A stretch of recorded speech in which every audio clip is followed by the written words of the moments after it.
I think a lot of talking heads, they say things to get the reaction. They want the engagement. They want things to go viral.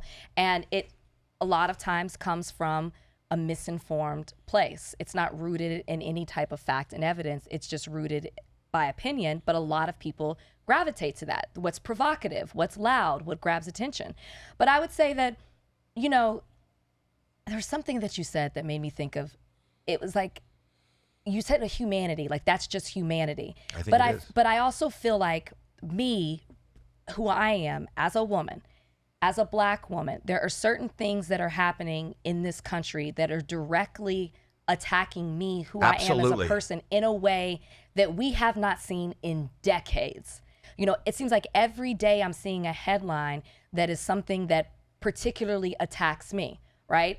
Today, I'm looking at a headline that's where, you know, Donald Trump is talking about getting rid of things at the Smithsonian Institute in regards to not making slavery seem as bad as it is.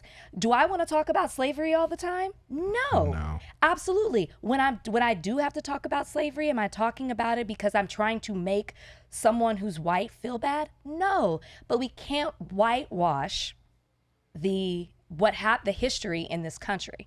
That, to me, if you do that, then it's going to be a setback. I agree with you 100%. That makes me feel attacked. So that's what I say. It's humanity, but it's different right now. It seems worse than it has been, or similar to the way it's been decades ago.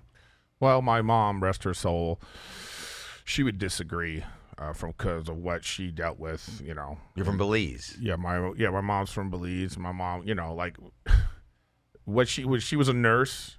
You know, to escape, and what she had to deal with in this country in the 60s and 70s is not going on right now. And what about your parents? You know, so I understand. It's like, you know, but I don't know. It feels like there are also a lot of blessings that's going on. You know what I mean?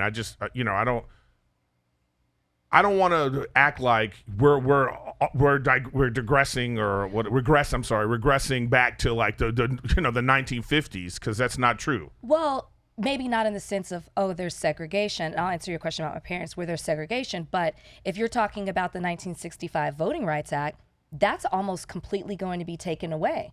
I mean, the way it doesn't look the same as, hey, you're not allowed to vote, but there are measures that are in place that make it way more difficult for you to vote. I mean, look at what's happening with gerrymandering right now. And the Supreme Court is going to hear the last section that is protecting voter rights, where it's not where the government is involved in some way. That's about to be heard in 2026, and they're probably, with the way that the trend has been going, they're going to rule in favor of dismantling that Section 2 of the 1965 Voting Rights Act. Or not if you are on mic saying this and hearing people. But that's the point. Yeah. That's the point that I'm making. The point is that I feel like in this time that we're in, and there is a lot of strife. Listen, I'm talking to you as a Jew, and as a Jew, we are seeing the worst, not since 1938 has it been as bad as it is right now. But I feel that we have, and at the Toronto Film Festival was not going to play a certain, for the last couple of years they've negated these pro-Israel kind of docs. And a lot of people, I ended up being one of many that signed a petition that got a lot of press, and then that doc came in. That came in. I think that we have a platform now that your parents didn't have, your mom didn't have. Right. And that, I agree with everything you're saying, but I'm also saying we live in a different time now. And I think what you're saying, Erik, is we have the ability, like you wouldn't have in any other culture or any other country, to kind of fight and stand up. Some of it we don't. Listen, I'm the father. What, you're looking at me like I'm...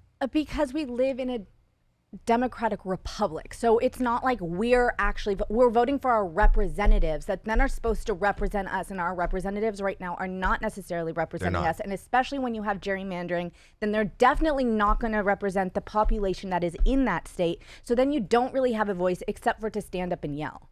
So it's not really true that a lot of people feel like they don't have the power because we don't necessarily have that democratic system where we're voting for stuff. We have representatives that are not representing us.